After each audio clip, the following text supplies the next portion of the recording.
YouTube channel के सभी श्रोताजन को राधे राधे। आप सभी का स्वागत, वंदन, अभिनंदन है। शास्त्र प्रमाणित जानकारी को जानने के लिए हमारे YouTube चैनल को सब्सक्राइब करना ना भूलें। आज हम जाने जप क्या है, जप किस प्रकार से किया जाता है, जप करते समय क्या सावधानी हमको रखनी चाहिए, जप की क्या महिमा है, जप क्या है। तो जप 3 प्रकार से किया जाता है। पहला मानसिक जप, दूसरा उपांशु जप, तीसरा वाचिक जप। हमारे शास्त्रों में वर्णन आता है, नरसिंह पुराण में कहा गया है कि वाचिकश्च उपांशुश्च मानस स्त्री विध स्मृता त्रयाणां जप यज्ञानां श्रेयाणां स्यादु उत्तरोत्तरम्। अर्थात जप वाचिक, उपांशु, मानसिक होता है। उपांशु जप उसे कहते हैं जिसमें हम जो मंत्र बोलते हैं केवल हमारे होंठ हिलते हैं, सुनाई किसी को नहीं देता, इसे हम उपांशु जप कहते हैं। वाचिक जप, जो जप करते समय हम जो मंत्र बोलते हैं वह हमको और दूसरों को सुनाई देता है, श्रवण करते हैं, दूसरों को सुनाई देता है, वह वाचिक होता है। मानसिक जप, मानसिक जप उससे कहते हैं जो हम अपने मन में ही मंत्र को का उच्चारण मन ही मन में उच्चारण करते हैं, वह मानसिक जप होता है। इस प्रकार से यह 3 प्रकार से जप किया जाता है। मानसिक जप तो सर्वश्रेष्ठ है। जप करने का क्या फल प्राप्त होता है, तो हमारे लिंग पुराण में वर्णन आता है, कहा गया है, आप सभी प्रमाण सुनिए। जपेन पापम समेद शेषम यत तत कृतम जन्म परंपरासु जपेन भोगान जयते च मृत्युम जपेन सिद्धिम लभते च मुक्तिम। अर्थात जप करने वाले को, साधक को, जपकर्ता को समस्त प्रकार के उसके मनोरथ पूर्ण होते हैं। जप करने से अनेक ग्रंथों में वर्णन आता है, भगवान का नाम कीर्तन स्मरण करने से, भगवान का नाम चिंतन करने से समस्त प्रकार की सिद्धि प्राप्त होती। नाम संकीर्तनम यस्य सर्व पाप प्रणाशनम। भगवान का नाम जप करने से मनुष्य को सुख की प्राप्ति होती है, दुख से मुक्ति प्राप्ति होती है, ऐश्वर्य की प्राप्ति होती है, श्री की प्राप्ति होती है। इसलिए जप अवश्य करना चाहिए। अनेक हमारे शास्त्रों में वर्णन आते हैं। हमें किस तरीके का जप ज्यादा करना चाहिए, किस तरीके का जप का आश्रय ज्यादा हमको लेना चाहिए, तो वर्णन आता है। आप शिव पुराण में कहा गया है, प्रमाण आप सुनिए। वाचिक स्तवेक एव स्यादु उपांशु सत उच्यते सहस्त्रम मानसः प्रोक्तः स गर्भस्तु शताधिकः।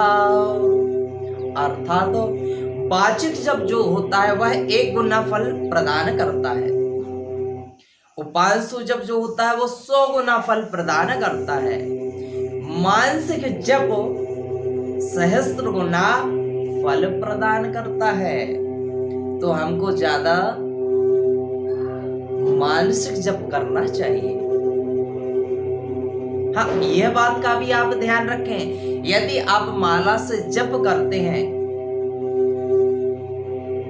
तो कभी भी माला को खुली अर्थात खुले में माला से जप नहीं करना चाहिए। माला को किसी वस्त्र से या गौमुखी में रख करके ही हमको जप करना चाहिए, तभी तो हमें फल की प्राप्ति होगी। यह बात का भी विशेष ध्यान रखें। जिस माला से आप जप करते हो, जप करने के पूर्व, जप करने से पहले माला का गंधोपचार पूजन कर लेना चाहिए, माला को पवित्र कर लेना चाहिए, प्रार्थना करनी चाहिए, फिर जप प्रारंभ करें। हमारे शास्त्रों में वर्णन आता है कि आप जब जप करते हो प्रातः काल, दोपहर, संध्या के समय, तो हाथ की स्थिति कैसी होनी चाहिए इसका भी वर्णन आता है। प्रमाण आप सुनिए। हस्तौ नाभि समौ कृत्वा प्रातः संध्या जपं चरेत, रतो समौ तु करौ मध्ये सायं मुख समौ करौ। अर्थात प्रातः समय आप जप करते हो तो हमारे हाथ की स्थिति नाभि के सामने होनी चाहिए। दोपहर के समय यदि हम जप करते हैं तो यदि आप दोपहर के समय जप करते हो तो हृदय के यहाँ पर हमारी हाथ की स्थिति होना चाहिए। यदि आप संध्या काल में जप करते हो तो हमारे हाथ की स्थिति मुख के सामने होना चाहिए। यह हमारे शास्त्रों में वर्णन आता है। यदि आप माला से जप करते हैं तो माला को पकड़ने का सही तरीका क्या है, सही विधि क्या है? जैसे आप जप करते हो माला से, तो पहले तो जप जो हम प्रारंभ करते हैं सुमेरु से प्रारंभ कर रहे हैं, अर्थात यहाँ से हम जप प्रारंभ करें और हमारी जो अनामिका उंगली है, जिसे हम रिंग फिंगर भी कहते हैं, इस पर हम माला रखें और तर्जनी उंगली को कभी स्पर्श नहीं करना चाहिए, माला का स्पर्श ना करें, क्योंकि तर्जनी उंगली यदि हम उंगली से यदि माला का स्पर्श करते हैं तो हमारे द्वारा किया हुआ जप का फल हमें प्राप्त नहीं होता। तो तर्जनी उंगली को अलग रखें, दूर रखें। इस तरीके से अनामिका पर माला रखें और अंगूठे की सहायता से और मध्यिका की सहायता से मंत्र बोलते हुए हमको एक गुड़िया अर्थात मोती, इस तरीके से हमको भगवान का मंत्र बोलते हुए, उच्चारण करते हुए इस तरीके से जाप करना है। इस तरीके से आप जप करें। जप करते हुए हम अंत में इस तरीके से हम जब माला पूर्ण होने वाली हो तो इस तरीके से यहाँ आकर सुमेरु के यहाँ पर हमें सुमेरु को क्रॉस नहीं करना चाहिए, अर्थात इस तरीके से हमको लांघना नहीं चाहिए। इस तरीके से किया हुआ जब हमारा निष्फल होता है तो यह ध्यान रखें, यहाँ पर आकर के जैसे ही हमारी माला पूर्ण होने वाली हो तो सुमेरु को क्रॉस न करें। इस तरीके से आप माला को इस तरीके से घुमा लें और पुनः हम जप प्रारंभ करें ताकि हमको पूर्ण रूप से फल की प्राप्ति हो।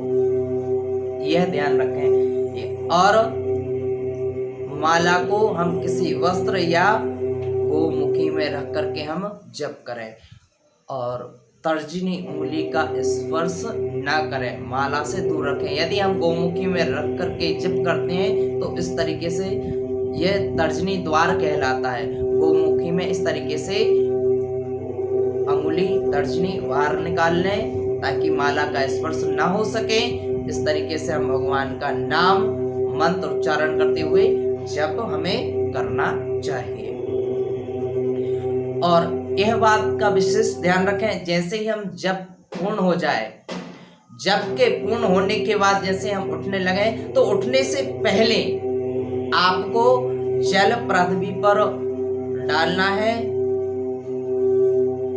और उस जल को अपने मस्तक पर लगाना है ताकि हमें पूर्ण रूप से फल की प्राप्ति हो। हाँ, और जप करते समय यदि आपको उबासी आए, जमाई आए तो 3 बार चुटकी बजाना है। इस प्रकार से हमको विशेष इन बातों का ध्यान रखना चाहिए। यह शास्त्र प्रमाणित जानकारी आपको अच्छी लगी, अपने प्यारे दोस्तों को, मित्रजन को, परिचित जनों को अधिक से अधिक शेयर करें ताकि वह इस जानकारी का लाभ प्राप्त कर सकें, आप भी लाभ ले सकें, आप भी पुण्य प्राप्त कर सकें। अधिक से अधिक शेयर करें, वीडियो को लाइक, चैनल को सब्सक्राइब करना ना भूलें। राधे राधे।